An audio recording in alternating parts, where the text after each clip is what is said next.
बिहार के पूर्व केंद्रीय मंत्री आरसीपी सिंह ने नई पार्टी आप सबकी आवाज़ की घोषणा की तथा साथ ही पार्टी ने 2025 विधानसभा चुनाव में उतरने का भी ऐलान किया। कभी नीतीश कुमार के खासम खास रहे आरसीपी सिंह ने जेडीयू में रहते हुए तथा जेडीयू कोटा से केंद्रीय मंत्रिमंडल में शामिल होकर मोदी जी के काफ़ी करीब होने लगे। इसी वजह से इनको जेडीयू कोटे से मंत्रिमंडल से हटाया गया। कुछ दिन निर्वासन की जिंदगी जीने के बाद ये साल 2023 में बीजेपी की सदस्यता ग्रहण कर लिए, लेकिन ये बीजेपी में खुद को बिना अहमियत के नेता के रूप में रहना गवारा नहीं समझे और अंततः दीपावली के दिन अपनी नई पार्टी आप सबकी आवाज़ की घोषणा कर दी। नीतीश कुमार के एनडीए में शामिल होने के बाद इनकी कोई वैल्यू बीजेपी में नहीं रह गई थी। पता नहीं मुझे ऐसा क्यों लगता है कि ये सब बीजेपी की ही चाल है, नीतीश जी को पार्टी खत्म करने का। जैसे पिछला विधानसभा चुनाव में अपने हनुमान चिराग पासवान को नीतीश के खिलाफ उतारकर उनको डैमेज कर चुकी है, वैसे ही आरसीपी सिंह को भी एन चुनाव से पहले नई पार्टी बनवाकर कुर्मी तथा कोयरी वोट बैंक को बांटने की कोशिश भी हो सकती है। अब नीतीश कुमार पर न तो जनता को विश्वास है, न बीजेपी को और न ही आरजेडी को। अब वोटर इनको वोट क्यों देंगे? पता चला जिनके खिलाफ चुनाव लड़े उन्हीं के साथ सरकार बनाकर शपथ ले रहे हैं। इसलिए मुझे लगता है बीजेपी के आरसीपी सिंह को मैदान में उतारा है। राजनीति में बारंबार एक ही हथियार का प्रयोग संभव नहीं। बीजेपी की यह चाल नीतीश कुमार अवश्य समझ रहे होंगे। जेडीयू का मतलब नीतीश कुमार और नीतीश कुमार का मतलब जेडीयू। उनके अलावा किसी नेता की कोई अहमियत नहीं। चलिए उनको संवाददाता सम्मेलन जो उनके द्वारा बुलाया गया था नई पार्टी के गठन के शुभ अवसर पे, उनमें उनके द्वारा दिए गए वक्तव्य को सुनते हैं।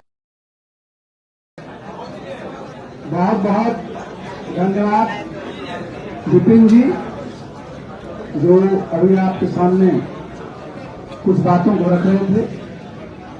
यहाँ उपस्थित बिहार के विभिन्न कोनों से आए हुए सभी साथीगण,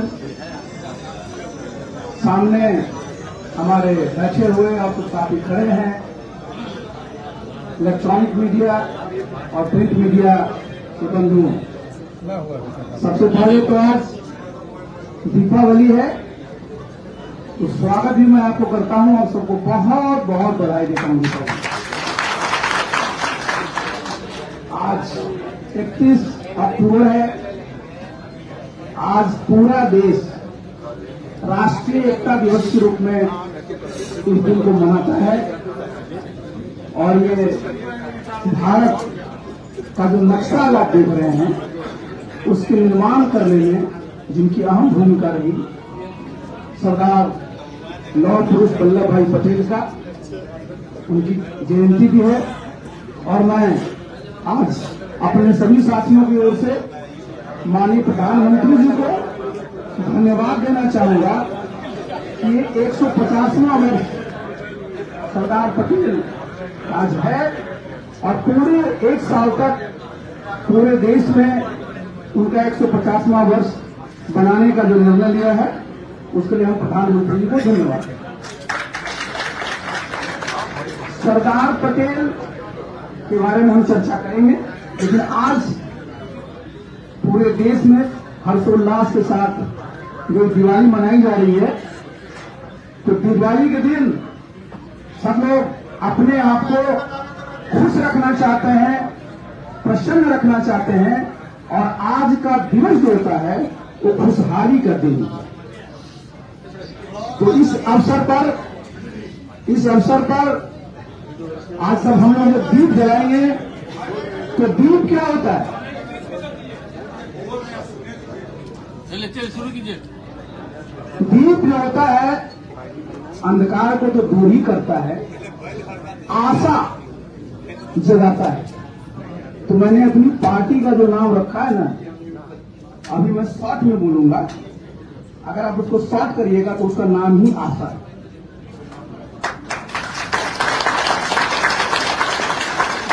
पार्टी का नाम आशा है और अगर पूरे नाम पर जाएंगे तो जितने लोग हैं हमारे यहाँ, जो बाहर है, पूरे देश में है, तो आशा का जो फुल फॉर्म है आप सबकी आवाज। हमारी पार्टी का संकल्प है। और अगर आप अंग्रेजी में लेंगे तो ASA, आशा। बहुत लोग कह सकते हैं कि आशा में स का अलग होता है, लेकिन हमारा तो बनेगा होगा, तो हमारी पार्टी का नाम ही है। आप कहेंगे कि आपकी पार्टी का झंडा क्या होगा, तो हमारी पार्टी का झंडा एक तो ये होगा आयताकार और 3 रंगों का होगा। सबसे ऊपर हरा रंग होगा, बीच में पीला रंग होगा और सबसे नीचे नीला होगा। ये हमारे पार्टी का झंडा होगा। और बीच में जो पीला रंग है, उसी में जब चुनाव आयोग हम लोगों को जब चिन्ह आवंटित कर देगा, तो वो बीच में काले रंग में अंकित होगा।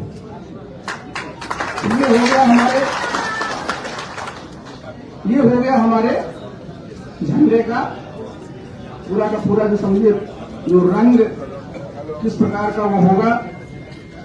अब आप आइए,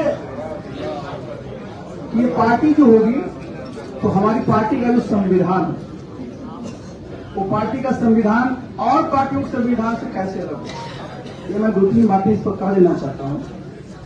देखिए, जितनी भी हमारे देश में पार्टियां होती हैं, सबसे पहले उनको भारतीय संविधान के प्रति शपथ लेनी होती है। जो भारतीय संविधान की मूल भावना है, देश की एकता, अखंडता, सबको उसमें समाहित करते हुए जो हमारा प्रियम्बुल संविधान का, उसमें से जितने महत्वपूर्ण भावनाएं हैं, जो सिद्धांत हैं, उसको हम लोगों ने अपने पार्टी के संविधान में शामिल किया है। इसके अलावा आज आप देखते हैं कि जलवायु परिवर्तन के समय आप संसद बन गए, तो हम लोगों ने जो अक्षय ऊर्जा है, उसको भी बढ़ावा देने के लिए हम लोगों ने अपनी पार्टी को इसमें रखा है।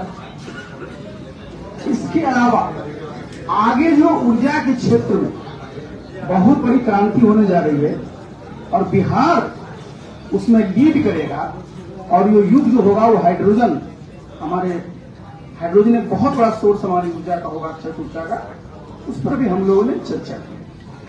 बिहार में आप जानते हैं कि हमारी सबसे जो अच्छी चीज है, वो हमारे जितने तरह के जो हमारे रिसोर्सेज हैं, चाहे लैंड रिसोर्स हो, ह्यूमन रिसोर्स हो, वाटर रिसोर्स हो, बहुत अच्छा है। एक बात की चर्चा हमेशा लोग करते रहते हैं कि बिहार में सब कुछ है, लेकिन बिहार में खनिज संपदा नहीं। इसके बारे में मैंने पिछले 2.5 वर्षों में एक बार नहीं, कई बार मैंने इसकी चर्चा की कि हमारे बिहार के लोगों को लगता है कि चूंकि हमारे पास खनिज नहीं है, तो हमारे यहाँ उद्योग धंधे कैसे। लेकिन मैं आपके माध्यम से पुनः इस प्रेस कॉन्फ्रेंस के माध्यम से सभी लोगों को, देश के लोगों को, बिहार के लोगों को बताना चाहता हूं कि बिहार में किस प्रकार की खनिज संपदा उपलब्ध है, ये जानना चाहिए।